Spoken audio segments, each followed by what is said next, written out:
Angels. Even if you haven't touched the Bible, you probably have an idea on what they look like. They're those elegant, heavenly beings with long white robes, swan-like wings, and perhaps a halo on top for good measure. We also know what angel babies or cherubs look like. Those small, chubby, cute infants clasping a bow and arrow. The kind of thing you might see on a Valentine's Day card. Except, well, that's not what angels actually look like. Not according to the Bible. These are biblically accurate angels.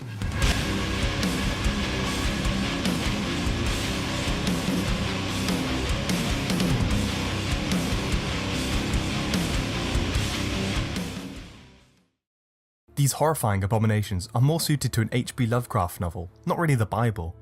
So what are these things? Why do they look this way? And how have we got angels so wrong?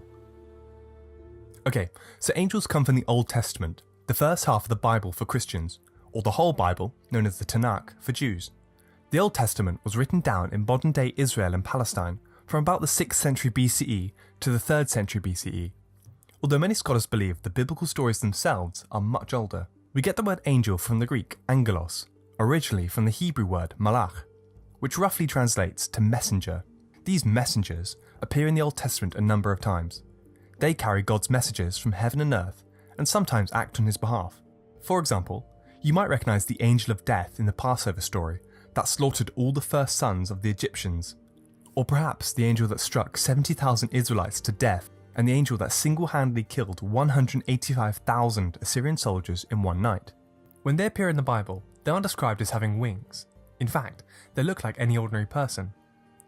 In the later biblical texts, such as Daniel, some even get names: Gabriel, Raphael, and Michael.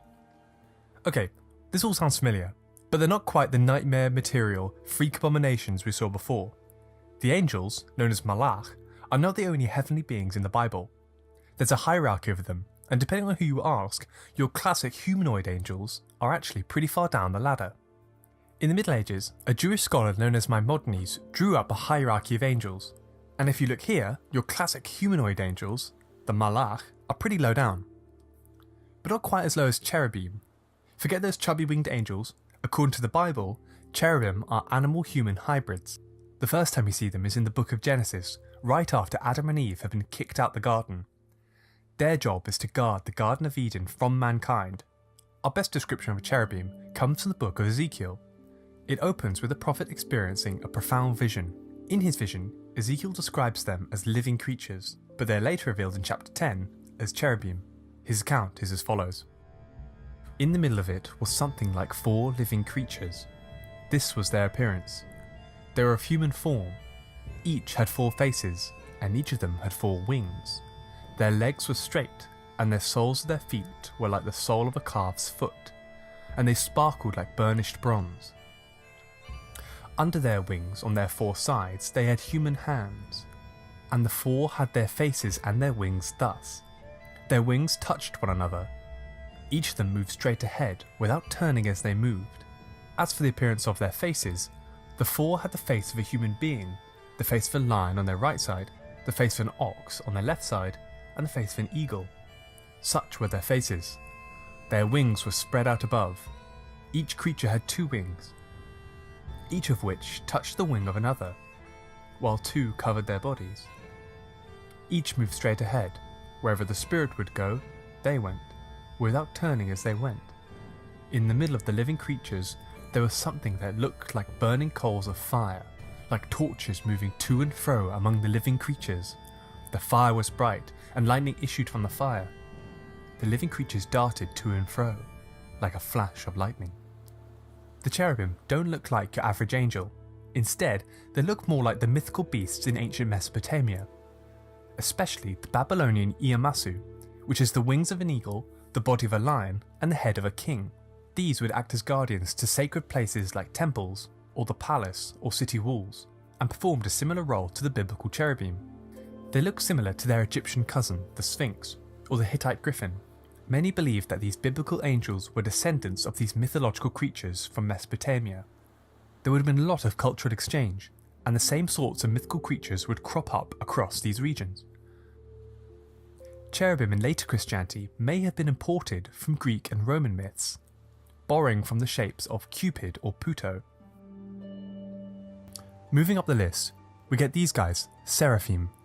They have 6 wings, 2 used for flying, and the other pair for covering the angel's face, and the third pair for covering the angel's feet. They're described in the book of Isaiah as follows. Seraphs were in attendance above him. Each had 6 wings, with 2 they covered their faces, and with 2 they covered their feet, and with 2 they flew. And one called the other and said, Holy, holy, holy is the Lord of hosts, and the whole earth is full of his glory.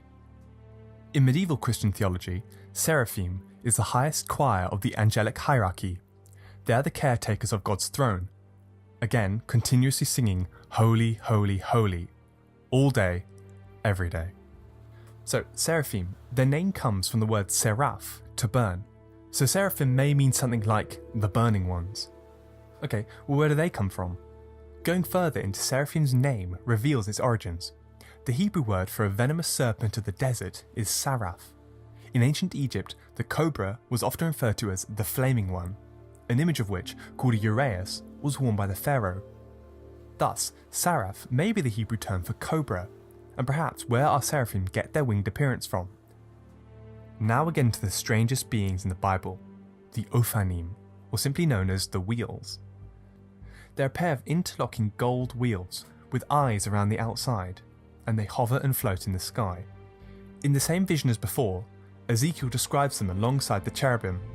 Quote, As I looked at the living creatures, I saw a wheel on the earth beside the living creatures, one for each of the 4 of them. As for the appearance of the wheels and their construction, their appearance was like the gleaming of beryl, and the 4 had the same form, their construction being something like a wheel within a wheel.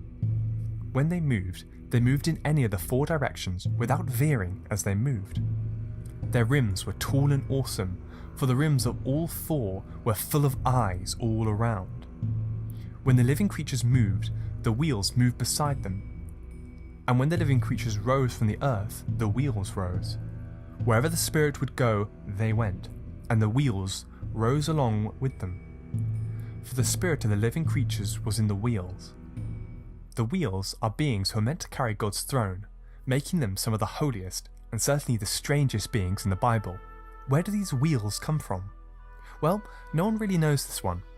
Conspiracy theorists believe that Ezekiel is describing UFO due to its strange shape and movement. Or, perhaps, seeing that this all takes place in a trippy vision, it could be the product of the prophet ingesting a psychedelic plant.